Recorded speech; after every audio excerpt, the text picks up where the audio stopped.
him. Problem must go. This afternoon, return joy to you in the name of Jesus. Every arrow that the enemy shoots at you will break.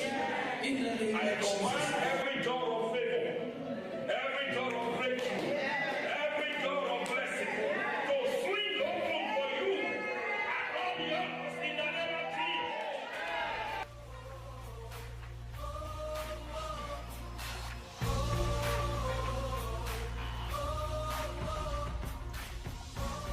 I want to welcome you again to another Sunday in this appointed season of celebration, celebrating our divine heritage in Christ Jesus. The Son of Righteousness. I don't know why God early this morning, very early, told me to put this there from Malachi chapter 4. And he said to say it, so I'm just going to say it. He said, the Son of Righteousness is rising over you and all yours in the name of Jesus. And confidently I declare that your time of celebration has come. This is your ordained season in the name of Jesus. The remaining months of this year, you are going out with power. And when you go out with power, you will conquer territories. You will possess God's promises. And you will increase in all your endeavors in the name of Jesus. By the sure mercies of God, everything called opposition, you will trample over them. They shall be like what? They shall be like ashes under the soles of your feet in the name of Jesus. He gave me those specific words, and that's why I'm declaring what he said. Somebody here will become it in Jesus' name. This new month, joyful shout of celebration shall not cease in your tabernacle. In the name of Jesus. Now let's read our foundational scriptures for the month. What is the first one? I can't hear you.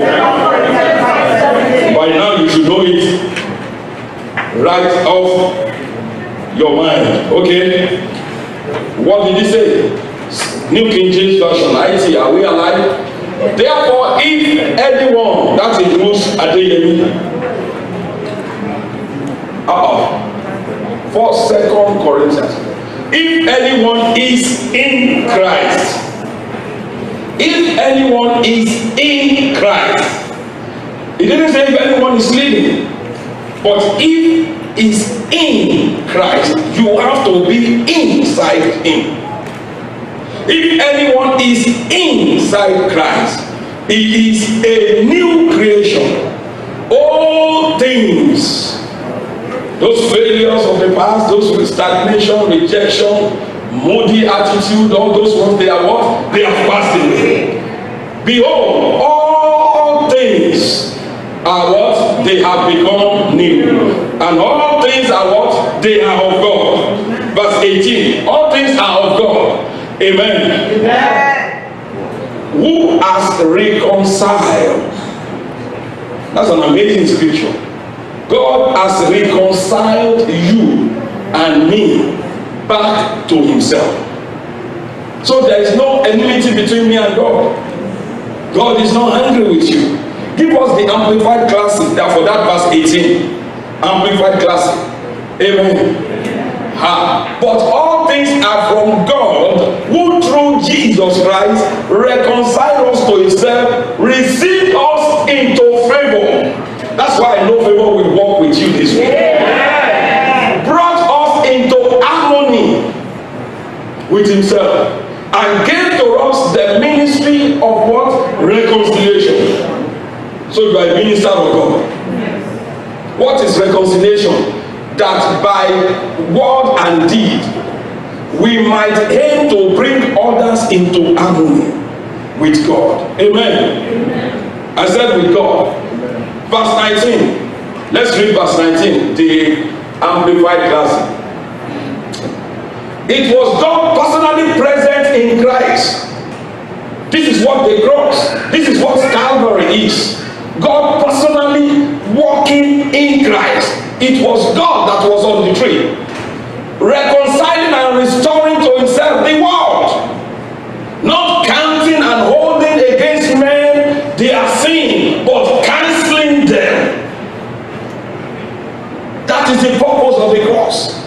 to cancel everything you have ever done wrong, everything you will ever do wrong. Because salvation covers the past, the present, and the future. Because if it's only the past, then we are in serious trouble. We are in serious trouble. If it's only the present, then you have the gaps of issues. Amen. But for every man that has ever lived or will ever live, God has paid the price for his own pronouncement. For the sin of the first man, Adam, is an eternal price. Amen. Amen. Hallelujah. Hallelujah. And it didn't stop there. Now let's go to Philemon. And we use the New Living Translation. Philemon chapter 1, verses 4 to 6. We know we have been reconciled to him. But is that all? Is there any other thing? Is there a benefit package? Is there insurance? Catchphrase in anything? Or it's just that we are good to go to heaven? If all God did was just to make us good to go to heaven, then we have issues. But let's see some more things he did. I always thank my God when I pray for you, Brother Philemon Adeyemi Ogunsoya. I can be Philemon, you can be Philemon. Philemon is a brother, I'm a brother. Amen. Because I keep hearing about your faith in the Lord and your love for all of God's people.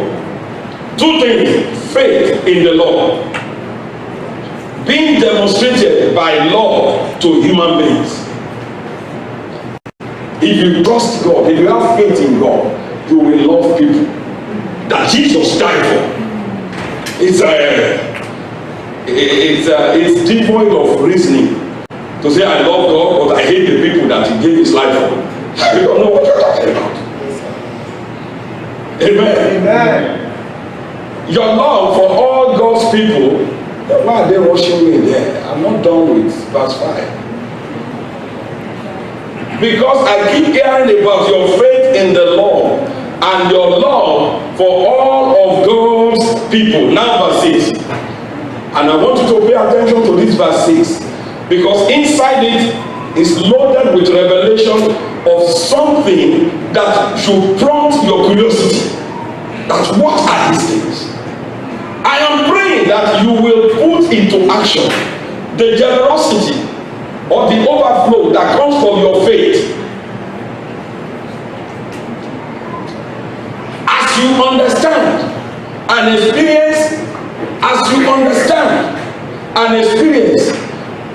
you gain understanding and physically experience all the good stuff that we have in Christ.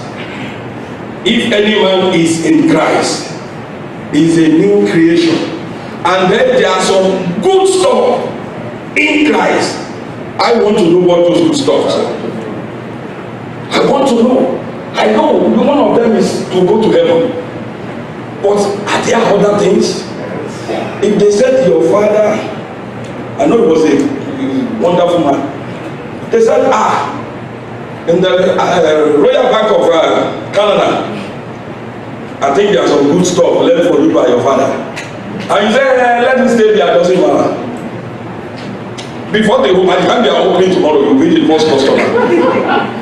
And so, I was told by reliable sources that my father left some good stuff here. I want to know what they are, and I want to transfer them immediately. That should be our attitude. The word of God says there are some good stuff that we have. We have it. Not we are going to have, but we already have them in Christ.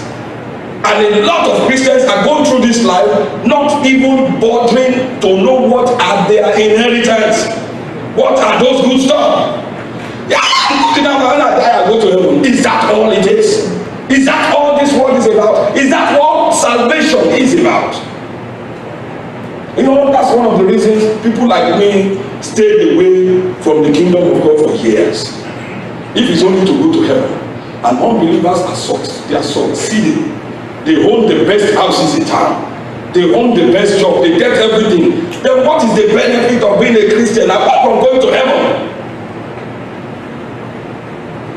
But when I began to see things like this, I said, that must be some good things. And I saw a group of Christians, their haircut, their dressing, you know how Dickie Wale dress, sharp, sharp, sharp. These ones, they look like my family. If they are Christians, I think Perusi type of Christian, I want to be like them. Amen. There must be an attraction. Because Satan lied to us that even if you use deodorant, it's a sin. So Christians were smelling like anything. Amen. That you cannot be a Christian and hold a high-paying job or be educated. Or you have to lose your mind because you are a Christian. And people are staying away. What kind of people? But when I began to see this group of young men, and I said, wow, I know these people. And the way they talk with confidence. They know what God has done. They know they don't have any problem with God. They know God is on their side. They know God will back them up. So they act with boldness and confidence. I began to move close to them. And you know one thing is infectious. I got infected and I became crazy like them. I've told you my stories. And people that I used to run with, you know, the pack you run with, and there's club people, this and that.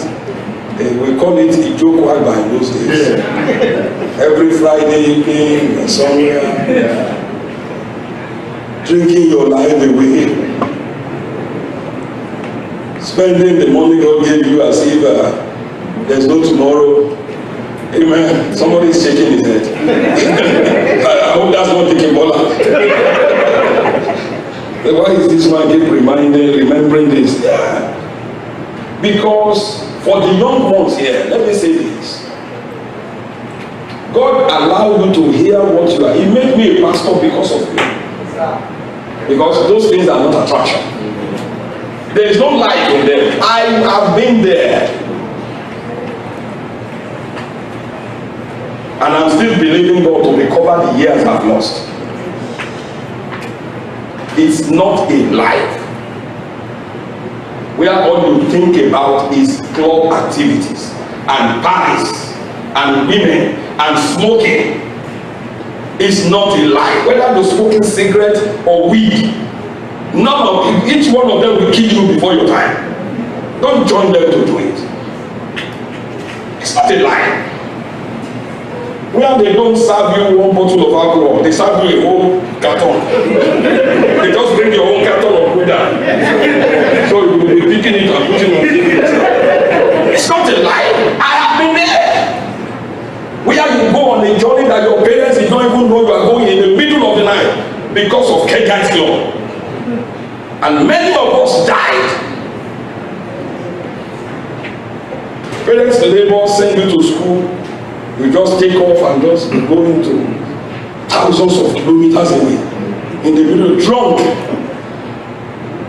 and you think you are chopping life.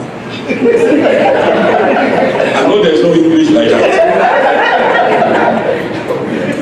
but I know the young ones in this house, they are wonderful children. They are destiny changers. They are men and women that will lead their own generation. Their voices shall be heard. And that's why I want to keep associating with them, because I'm one of them. Amen. Not the kids here. These ones are, they are old. Hallelujah. You see, when Brother Felix stands with me, and a friend on this side, and then they put Juwon on my side here, and put Young Jay on this side here, with his pant coming down. Those are the kind of people I want to hang around. Amen.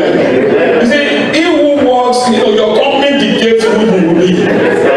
If I'm working with young mind people, then I mean too are young. You are working with 80-year-old people. Very soon will become old citizens. Amen. Hallelujah. I'm giving you some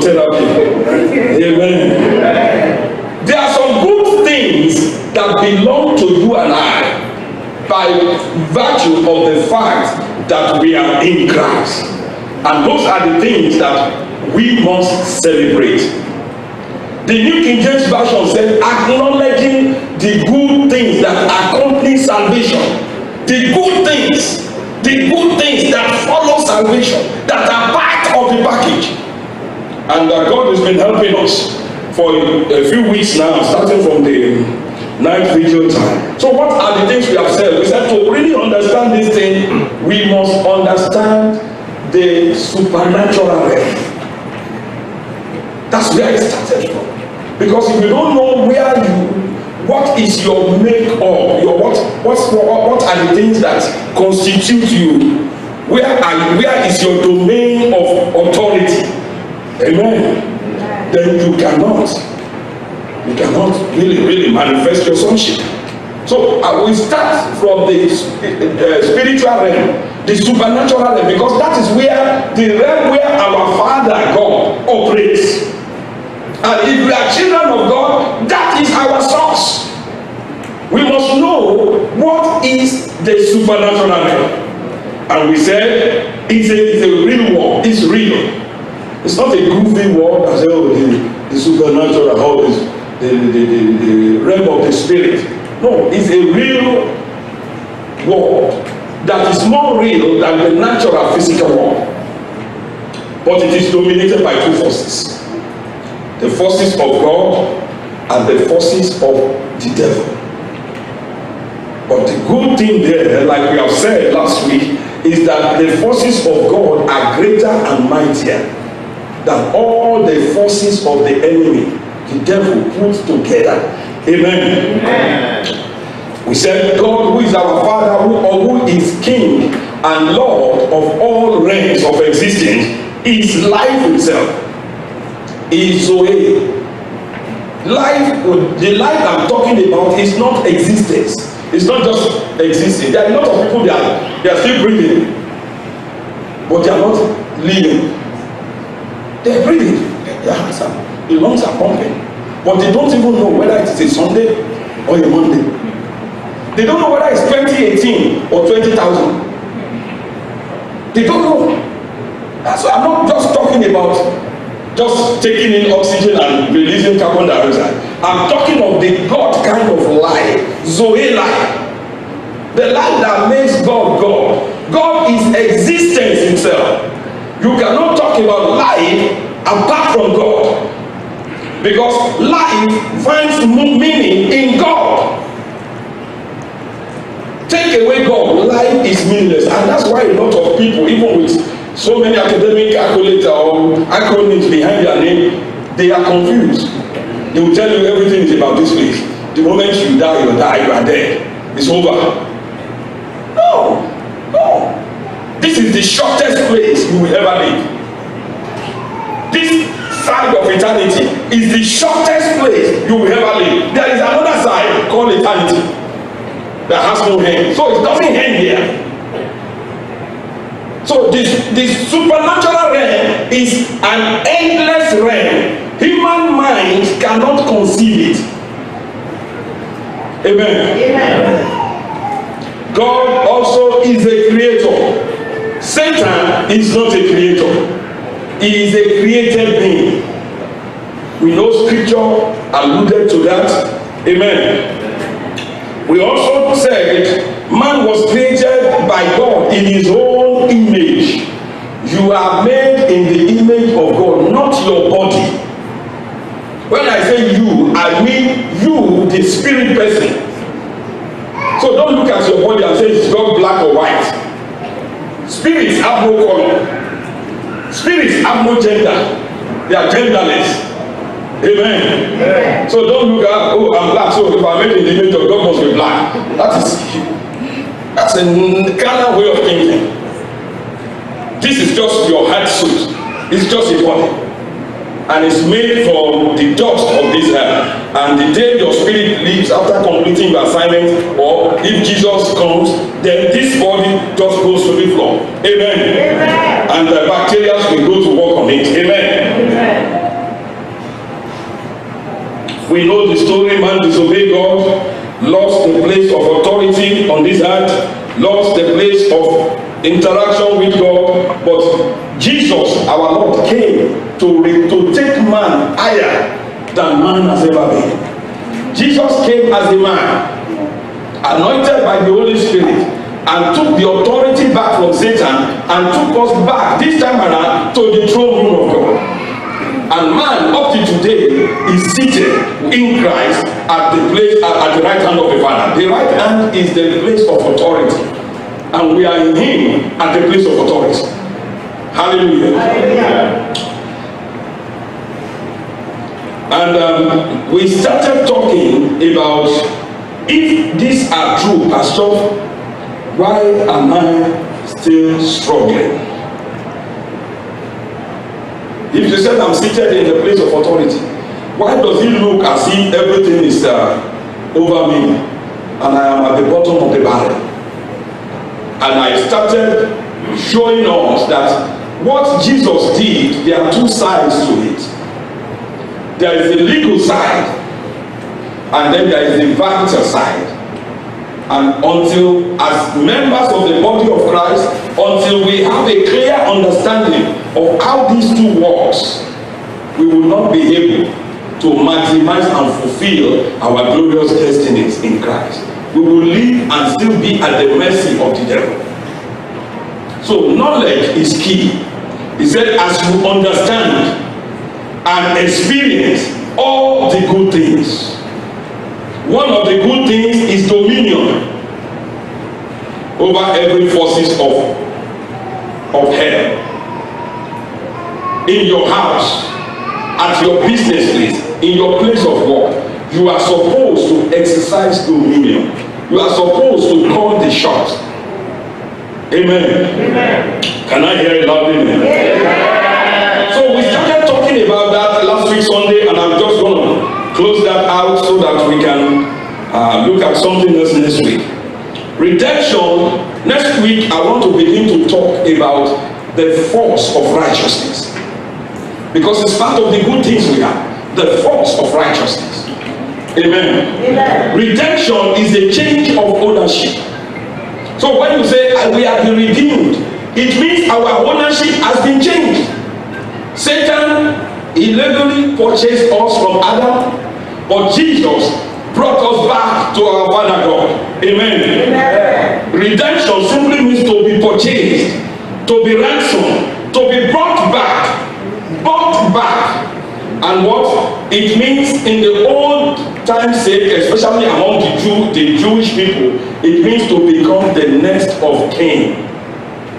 If you are in the Bible study when we were studying the story of Ruth and Naomi, you will understand that Boaz brought back the shame of Naomi and became the husband of Ruth because of the provisions that God made concerning them. Amen. Amen. Through Christ we have been born into the family of God, not through the natural birth, but through spiritual birth. There you see, each person, if you are born twice while you are here, you will not experience death 2 times. You will die only once.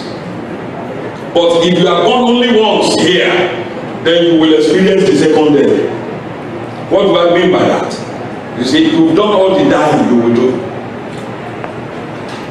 The whole you died, and Christ, by the Holy Ghost, created a new you on your inside. So when your journey here is over, you are just going to be out of the body is to be present. Just 1 second, less than a second. According to Apostle Paul, said in the twinkle of an eye, boom, you close your eyes, when you open it, you are with the Lord. And that is a lot better. But for people that refuse and reject to receive Jesus, to die the second death here, when they finish their journey here, then they go to the second they experience death in the natural. But everybody will leave this stage. So what people call death is not cessation of life. If you go to the dictionary, that's the way the dictionary defines it. Said death is cessation of life. But the day you are born, life cannot stop. Spirits don't die. You are a spirit. You can only relocate. So you are here now because of this episode. The day you finish your journey, your spirit will leave the body and relocate to number 1 Heaven Street, and we will see each other there. Amen. But for those who refuse Jesus, they will have to experience that death, which is the gateway to hell. Hallelujah. Amen. And that's why some smile when they are leaving this stage, and some cry when they are leaving. The difference is, the Bible says Jesus tasted death for all of us, so we will never taste it again. But if they refuse Jesus, they will taste it, and death is painful. Hallelujah. Hallelujah. So if you are here, you have not received Jesus, please, I'm speaking to you. That's not in my note. God wants you to make a decision. You don't want to go through death without Christ. It's painful. Hallelujah. Hallelujah. Hallelujah. Hallelujah. The legal side of redemption is what God has done for us in Christ. What God has done, not what God is doing. What God has done, what has He done? It is always in the past. The legal side begins at the cross of Calvary, at Christ. And it ends when Jesus sat down at the right hand of the Father. So from Calvary to the throne room of God represents the legal side. He reconciled us to God. He paid the price. If you sin, you will die. Christ paid the price. He paid the price for your healing. He paid the price so that your mind cannot be tormented. The Bible said the chastisement needful for our peace was put upon Him. So you don't have to go through troubled mind. You don't need to see psychologists anymore. Somebody paid that price. Amen. Amen. That is the legal side. But because we don't understand what happens there, after that, many Christians experience defeat. To understand what happened after that, thank God for Apostle Paul. It took Paul to receive the revelation of what happened after Christ. Even to know what happened from the cross to the throne room, and what happened for believers. If they receive what Christ has done, what can they do? How far can they go? And those things are called the Pauline epistles. And that is why it's very, very important that you spend most of your time, when you are reading your Bible, spend most of your time reading the New Testament. I know people, even in this church, is Old Testament always. You will never discover yourself in the Old Testament. The Old Testament is a shadow. Why do you want to live under the shadow when you can come under the floodlight? Spend most, I'm not saying don't read the Old Testament, but spend most of your time reading the New Testament. And even with what we call the New Testament,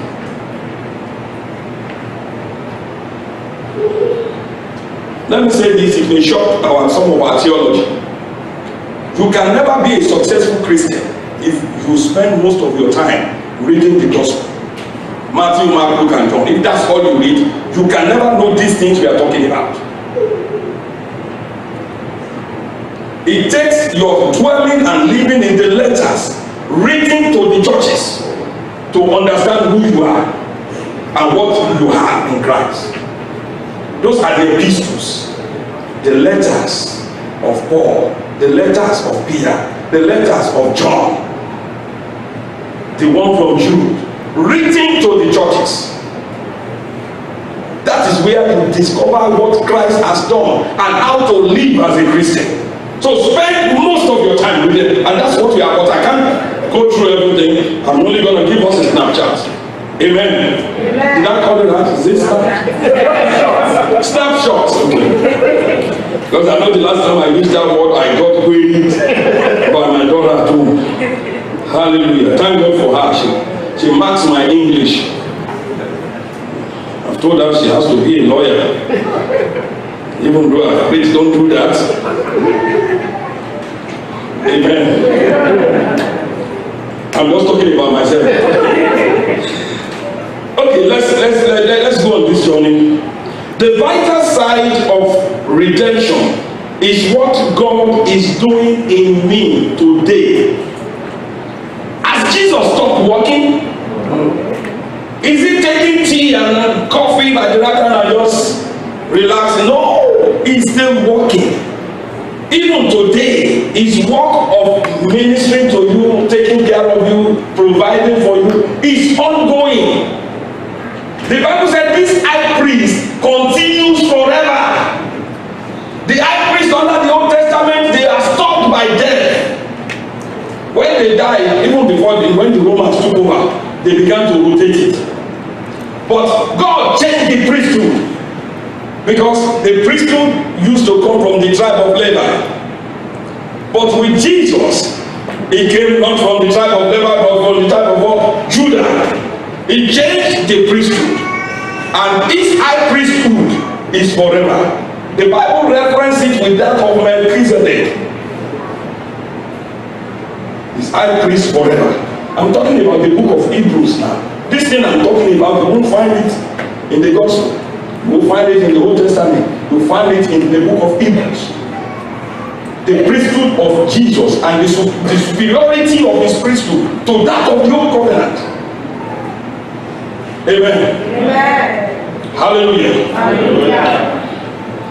So the vital side is what God is doing in me today.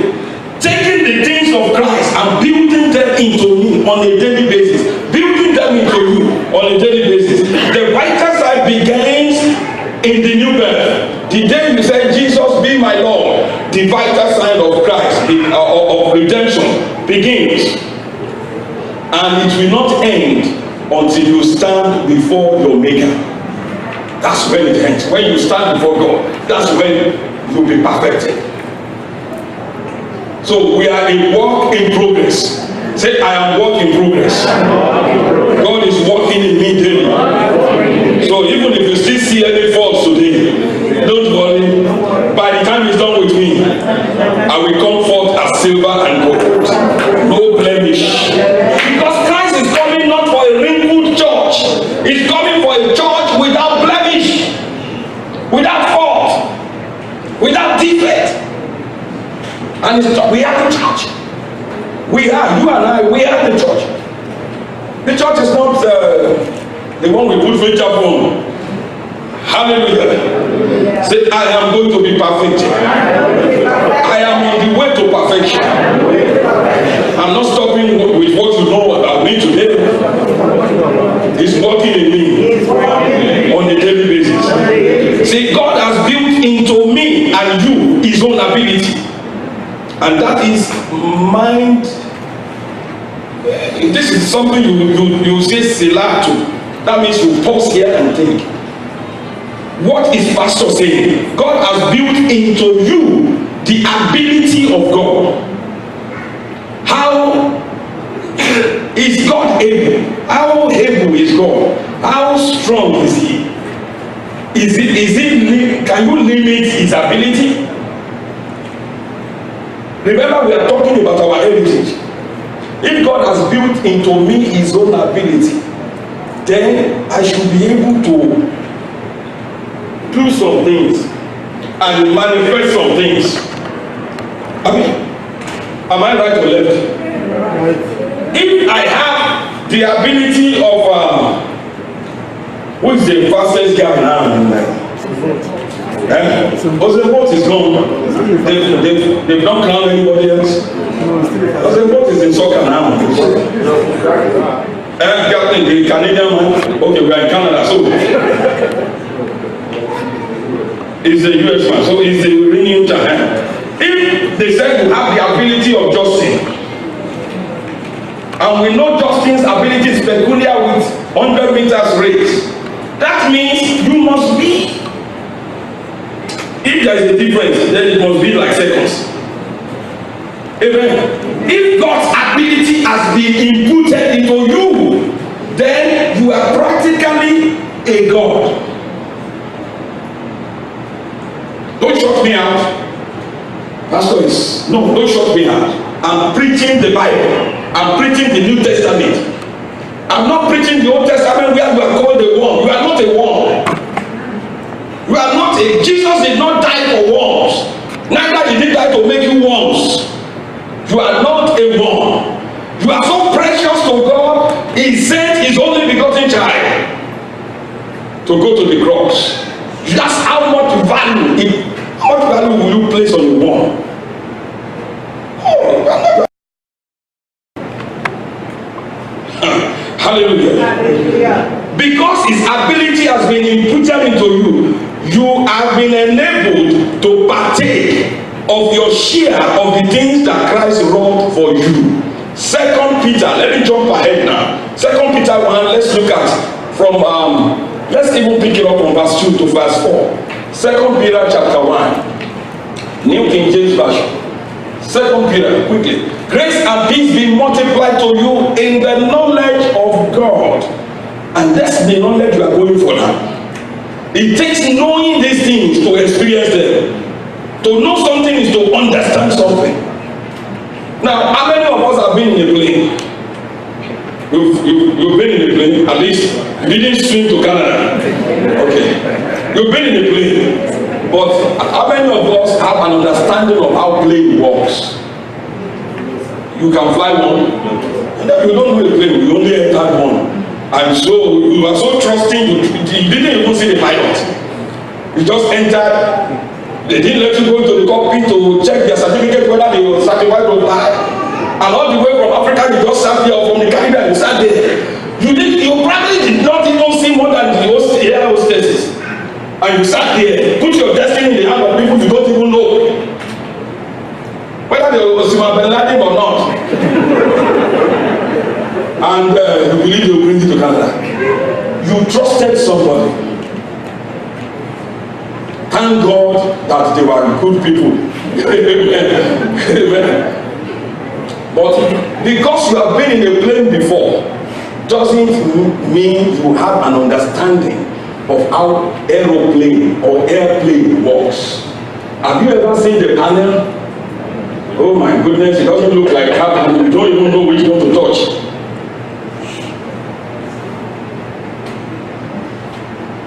You have to be taught to be able to fly one, and you can't be taught in one day. Here, even those that have certificates, they still log how many hours they are being trained. Amen. Amen. Knowledge is key to manifesting in any realm, whether with airplane or as a son of God. You can't manifest beyond your level of knowledge. You cannot walk with God beyond what you know about him. And if the knowledge of God you have is wrong, it will affect your destiny. That's why one of my mentors said, there is no problem anywhere. Every man's ignorance is his problem. The things you don't know, the things I don't know can't harm me. It's a life of the pit of hell. The things you don't know will stop you. It can even kill you before your time. So I, as a person, I want to know the things I don't know, so that I can start learning them. Ignorance is no excuse. Ignorance is a disease. Ignorance is a destiny robber. And as Christians, we must wake up. What I said, the truth, the knowledge, grace and peace will be multiplied to me through knowledge of God and of Jesus Christ. That means there are things to know about God, there are things to know about Jesus. And if I don't know them, I cannot walk in much grace or enjoy much peace. He didn't say go and pray. Those things don't come by prayer or fasting. They have their own place. You cannot substitute fasting for knowledge. You can't. Hallelujah. Hallelujah. Verse 2, verse 3. said, by which, as his divine power, divine means God's power. God's power has given to who? Who are the us? Do they have a name? On this side, anybody included? God's power has given to you. How many things? Keep on reading.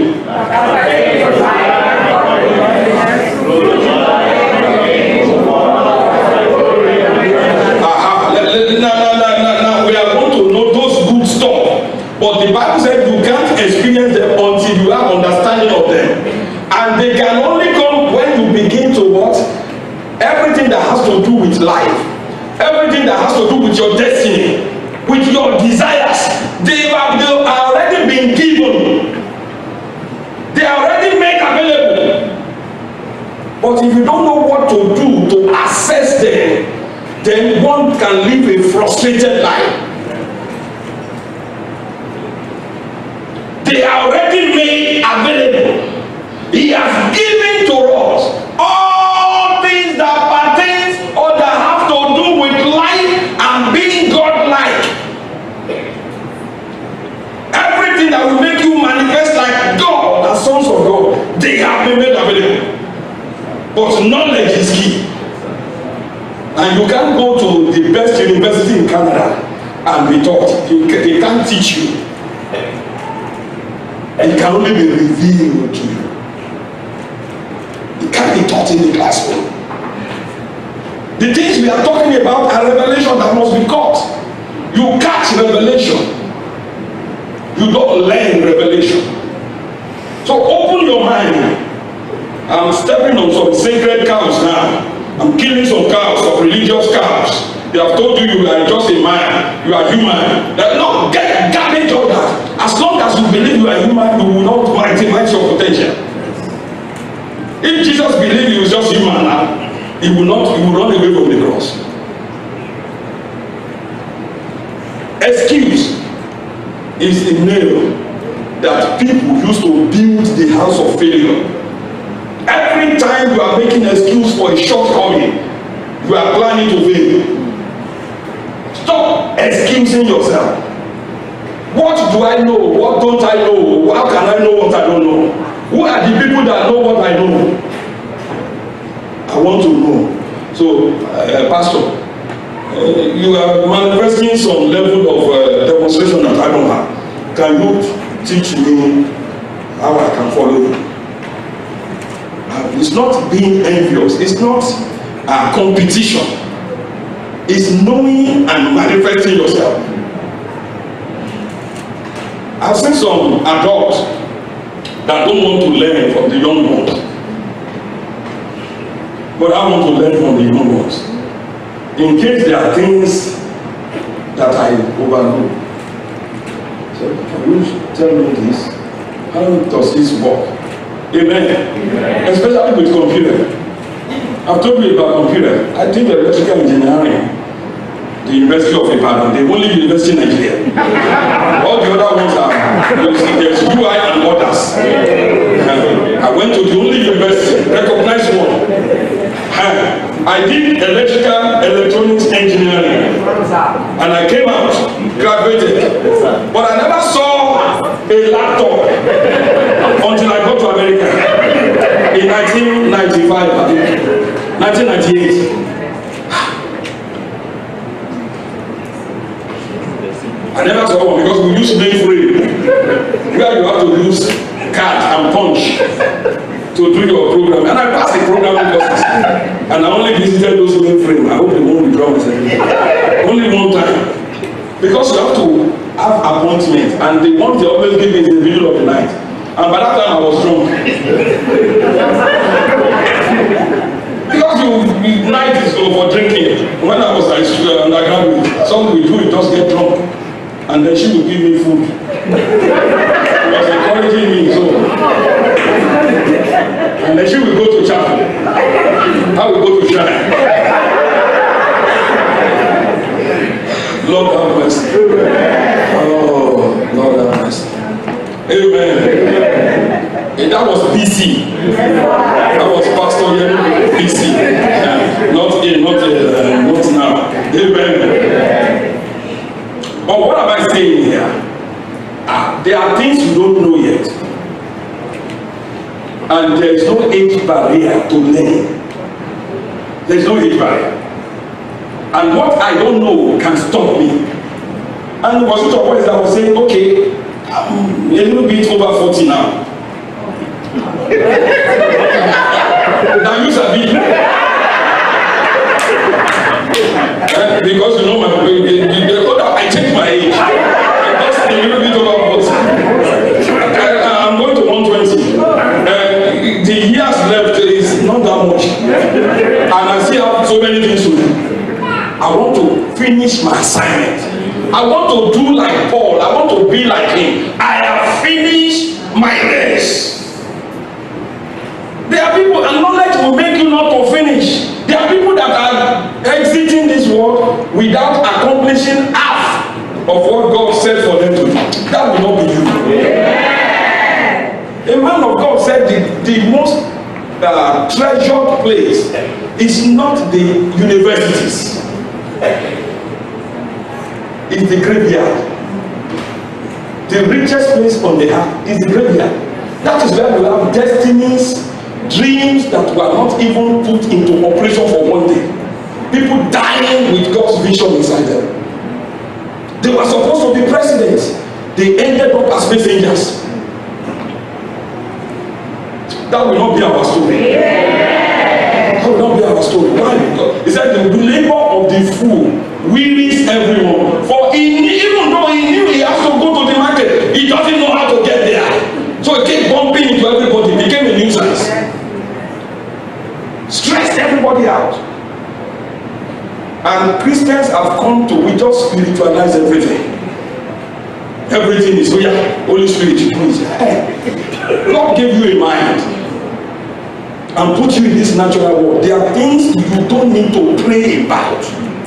There are certain knowledge about. I was talking to one of my sons. I said, they will not pay you in this world if you can't solve the problem.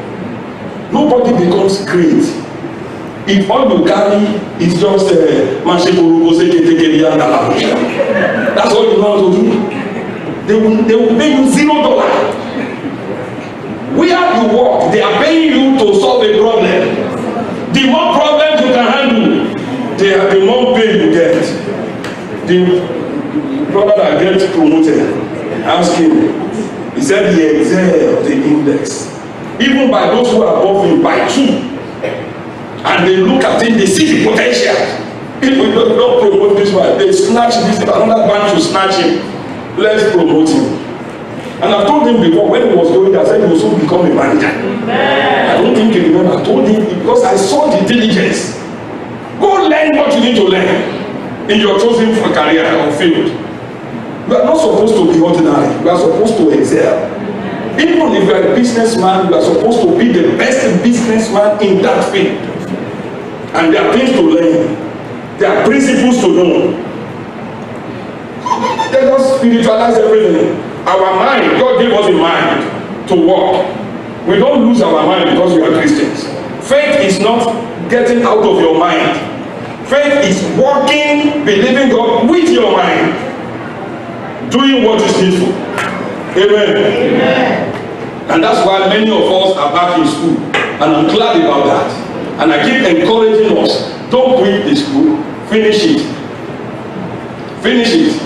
It will enhance your market value. Many are stepping out into business. It will be dragging today. Don't quit. Keep pushing it. Keep learning how to do it better. And keep praying. Keep sowing seed. A little one shall become 1,000. Hallelujah. Hallelujah. Hallelujah. Okay, what are we talking about? As I need to stop now. You are grafted into Christ. We all know what grafting means. You know, we did a little biology in those days. To be grafted is to take something from another plant and put it with another plant and make them stay together. You are grafted. We are not covenant people by God's design. We are not Jews. But He took us, the Gentiles, and grafted us into Christ. and we became recipients of the goodness of God. Amen. So you and I are grafted into Christ. You are a part of Him. In fact, I said last Sunday, you and Jesus can never be separated. You are one. There is a oneness with the Godhead that God has placed everyone that is in the kingdom. We are one with God. We cannot be separated. Nothing in this world can separate us from the love of God that is in Christ Jesus. You and God, you are one.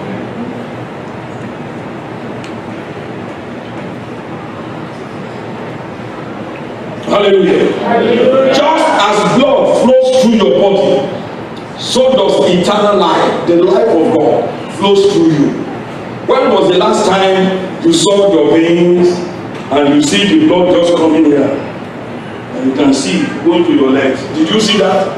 But is there blood flowing in you? Is your lung working as you are seated? Is your heart pumping? Do you see it? What about your kidney and your spleen? Are they working? Yes, when was the last time you said hi kidney? You shook your kidneys and they have a hand. I hope they don't. You don't see those things, but they are working. The same way you don't see eternal life, but it's in you. It's there. The life of God is in you. The union with God is there. You don't feel it, but it's there. Amen. Amen. You are united with the Godhead. God and you are the same. Jesus said, "He that has seen me has seen the Father." So Philip, why are you asking? Show me the Father. We are looking at the Father here. And the Jews couldn't, the religious mind of that time couldn't understand it. They pick up stone, they said they can't kill him. You call yourself God. You said you make yourself equal with God. Yes, you are equal. You are not God, but you are on the same pedestal. His ability is your ability. He chose to make it that way. He picked you, he desired you, and he has brought you close and gave you a platform with himself. And the greatest injustice we can do to God is to discount what he has done, is to refuse what he has done. But the greatest joy we can bring to his heart is to step into it and begin to manifest and actualize what he has done. How will you feel? You bought a Mercedes for your son. On graduation, oh son, or daughter, you graduated. You made me proud. This is the key to your Mercedes. And your son said, Daddy, no, I'm not worthy. I'm not worthy. Just let me be taking the bus. Just take your key. You will kick him in the backside. That's what many of us are doing with religion.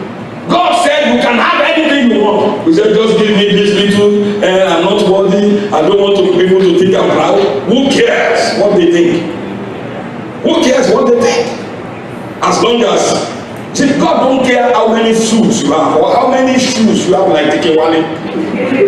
You can, all your basement can be full of shoes. As long as you are not bowing down to the shoes in the morning. As you wear them to church and then you do like this. I went somewhere and the pastor was preaching. It was Gucci.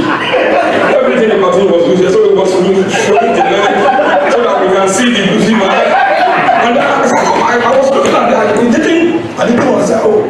And I was asking Pastor, I said, is that Gucci? Because I noticed it after some time because he kept pushing the leg out. I said, oh wow.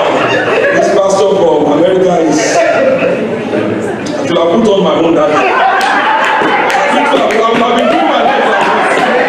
Not only you need to get one now. You know some people they have some Rolex watches, so that's why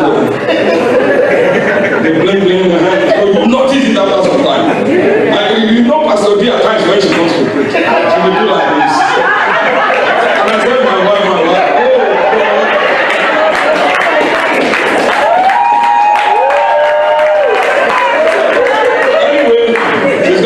soon.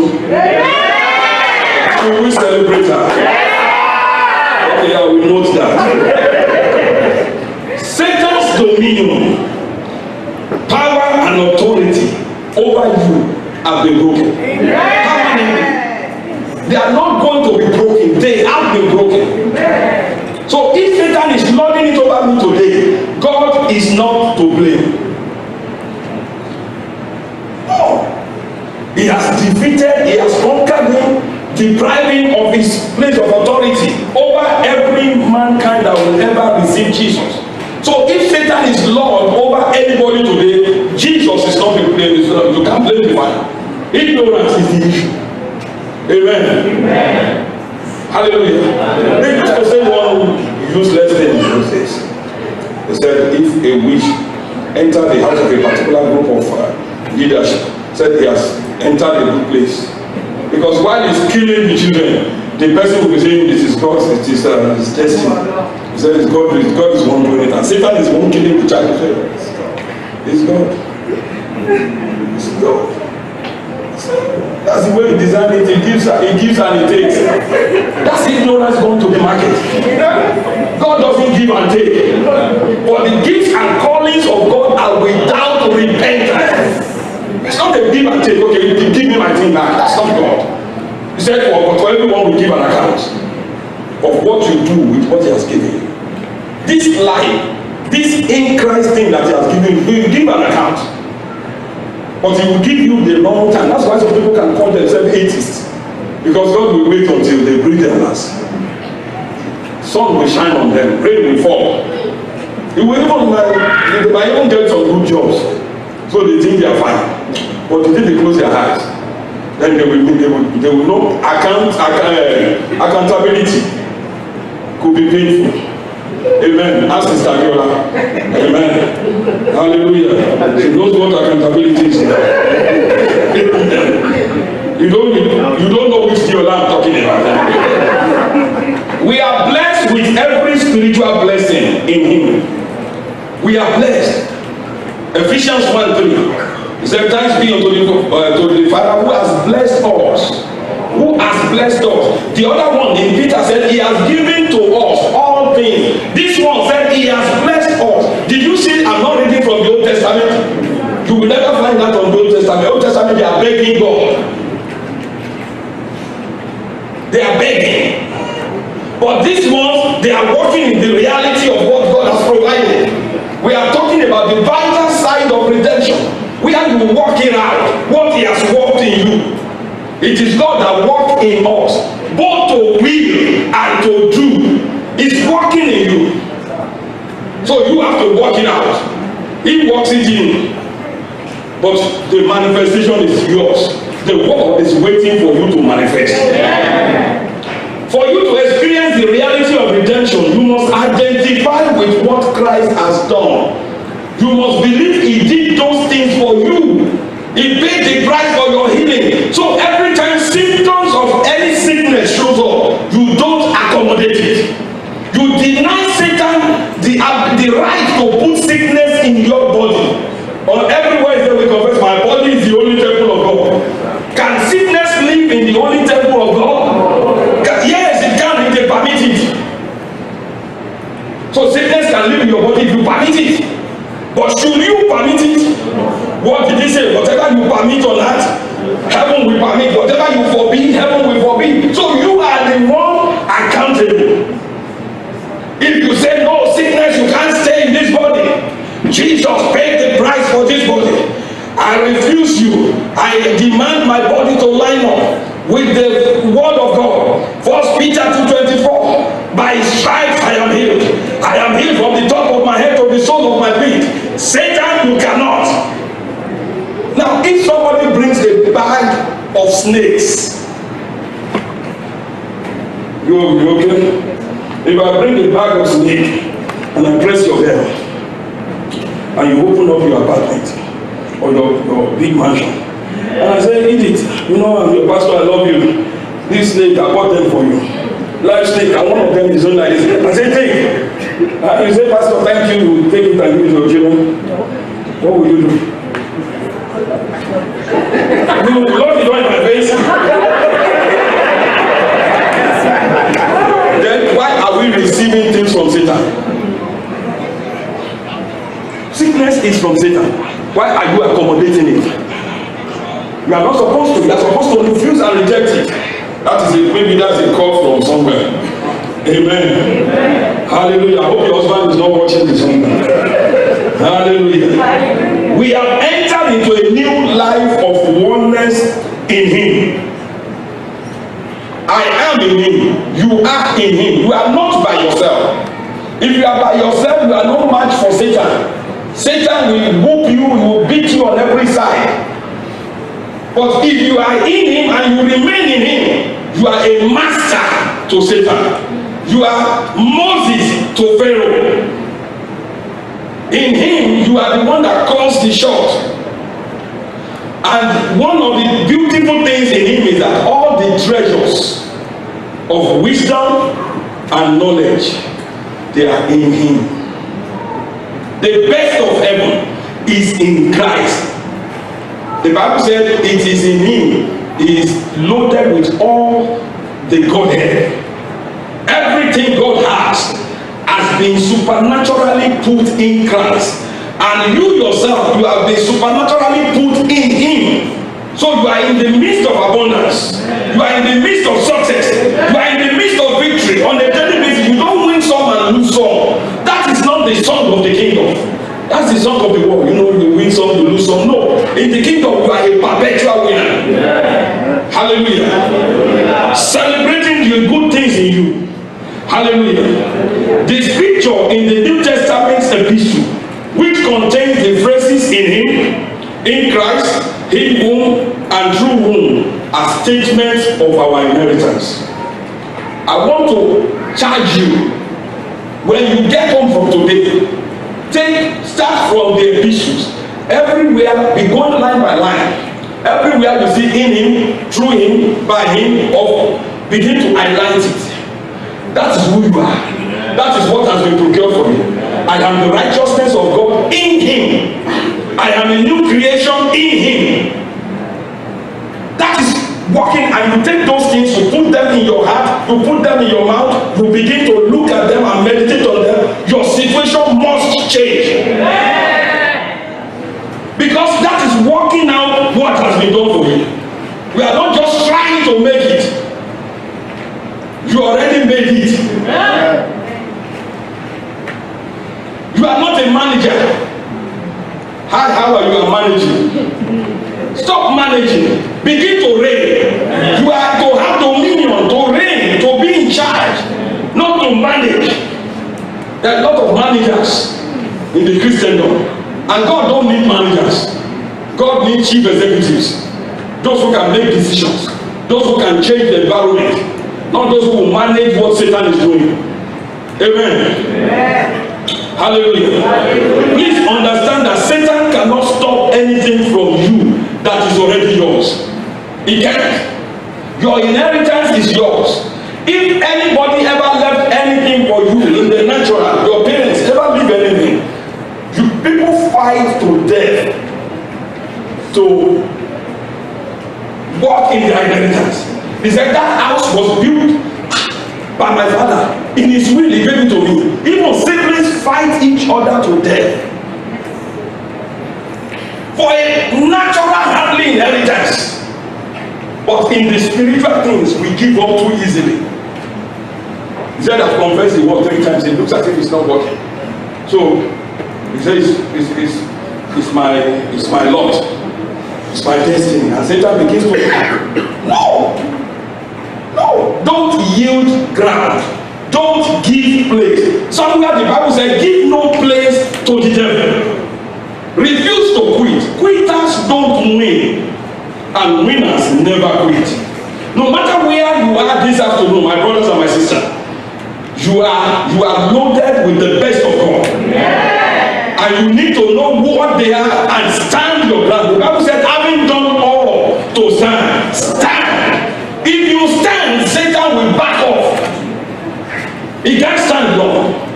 He doesn't have patience. He doesn't have patience. Satan is not patient. He's persistent, he's not patient. If you stand your ground and he sees you are not moving, he will leave you alone. He wants to try your patience. Amen. Amen. As is he trying to take anything from you? That is a trial of your faith. If you quit, you lose. If you don't quit, you win. Hallelujah. Am I speaking to winners? When you believe the word and act on it, you will see results. And the funny thing about this world we live in is even Satan himself can't argue with results. The Bible said when David returned with the head of Goliath in his hand, the Bible said Abner, the PA to the king, took him. Why did they take him and not his brothers? Because he has results. The head of the enemy is in his hand. When you carry the solution to the problem of this world, people will pick you. They will pick you. You go for interview, they are asking you things, even if you don't know it, smile and pray in tongues a little bit. Hey, brother, Holy Spirit. And then you smile. Say that. What will, he said, when you stand before them, what you will speak will be given to you. Most of the time we speak from our head, that's why we fail. If you speak from your heart, the Holy Spirit will give you the right words. You will say things you don't even understand. And the person will say, oh, so you know that? Oh, you don't have it. What I said. Learn, I was talking to someone, I said, learn to listen to the Holy Ghost. He knows all things and it's in you. Stop going to your mind most of the time when you don't know it. So Holy Spirit is a job for you. You know, when there is calamity, human mind shuts down. Have you experienced it? That's why they say people freeze. But you see that people whose spirits are loaded with the word of God, their spirit kicks in. And they will say maybe one or two words and the situation change. But people that are devoid of the word of God, they speak from the natural point. Hey, Bobo, hey, I'm dead. Hey, my mother. The devil don't recognize or respect your mother. May I say that with boldness? The devil only fears the word that is spoken with conviction. When you cry, oh, my husband, my mother, what does that mean? It's like saying, oh, grass is green. Yeah, I know you have the mother, so what? That is why it is important what you are already loaded with. Because when there is calamity, maybe a 1 second thing, your mind will freeze. Because your mind is not equipped to deal with difficult situations. Especially in the spur of the moment, it is your spirit that is in touch and tuned with the Holy Ghost that kicks in and get the right one. From today, your days of failing are over. Yeah. Rise on your feet with me. We need to move out into the realm of life as sons of liberty. We need to step out and begin to enjoy our freedom. We need to step out and begin to enjoy our rights and privileges as sons and daughters of the kingdom. You have rights, you have privileges. Even in this nation where you are not born, you are supposed to be among those who will own this nation. Look, I'm speaking from, I have seen it done. We were there yesterday. You can live in the best part of this country. You can hold houses that nobody in your generation, and you are not a politician, you are not stealing money, God can provide it for you. I was yesterday and I saw what God can do to people that believe the gospel.